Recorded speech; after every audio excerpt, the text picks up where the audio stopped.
তো ঘুরতে ঘুরতে ওই গভীর বনে চলে আসলাম। ভল জাতীয় উদ্যান।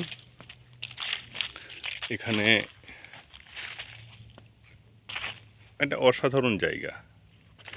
এখানে ১১২ হাজার একরের উপরে এই ভল উদ্যানটা।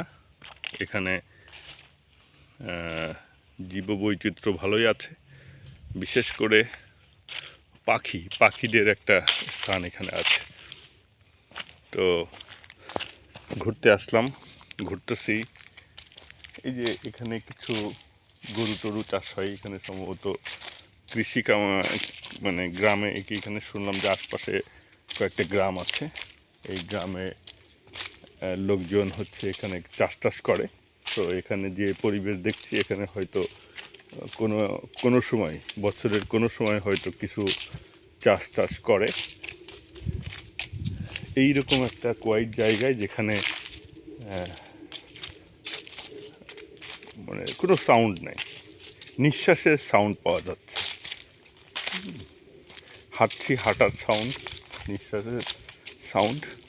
অসাধারণ জায়গা। যারা প্রকৃতি প্রেমিক এদের জন্য, ঘোরার জন্য অসাধারণ একটা জায়গা।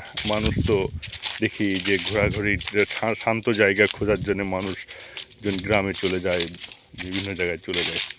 ঢাকায় বাস করে যদি রিক্রিয়েশনের জন্য যদি কোনো জায়গায় সিলেক্ট করতে হয় একটু সারাটা দিন এনজয় করার জন্যে, তাইলে আমার মনে হয় যে ভল যে উদ্যানটা আছে এখানে টাইম কাটানো যাইতে পারে। আমি এসেছি ফার্স্ট টাইমের জন্যে এখানে, আমার অসাধারণ লাগছে। আমার ইচ্ছা যে আমার সন্তানরা যারা আছে, সন্তানদেরকে নিয়েও আমি আসবো এখানে। যখন আসবো, আত্মীয় স্বজন আছে, এদেরকেও উদ্বুদ্ধ করব যে এরা যেন এসে এখানে ঘুরে যায়। এদের মন শান্ত হয়ে যাবে, যেই আসুক তাদের মন শান্ত হয়ে যাবে। প্রকৃতির যে অসম্ভব সৃষ্টি, প্রকৃতির যে এইরকম পরিবেশ আসলে গ্রামেও নাই। এটা তো একটা মানে গভীর বন। এই বনে তো সচরাচর ঘোরাও যায় না। ইভেন অনেক বনে টনে আসছে। সুন্দরবনে যখন গিয়েছিলাম, সুন্দরবনের ভিতরে একটু যাইতেই ভয় করে, কখন বাঘ চলে আসবে। কিন্তু এখানে ওরকম টাইপেরই জঙ্গল, অনেক কিন্তু এখানে তার ভয় নেই। ইচ্ছা করলে পরে ডিপ বনের ভিতর চলে যেমন আমি ঘুরছি। আমি তো গভীর বনে আছি এখানে। মানুষজন যে এরিয়ায় ঘোরে তার থেকে আমি অনেক ভিতরে চলে এসেছি। এই দেখতে পারেন যে মেঠো পথ, বনের মধ্যে আল করে মেঠো পথ, এটা দেখাচ্ছি। দেখতেও পাচ্ছেন যে চারিদিকেই শুধু বন আর বন।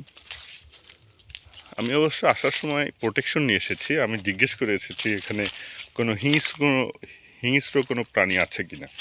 তো হিংস্র প্রাণী বলতে এরা বলেছে যে এখানে কিছু সাপ টাপ আছে, তারপরে বাগডাসা, তারপরে আপনার শিয়াল টিয়াল এসব আছে।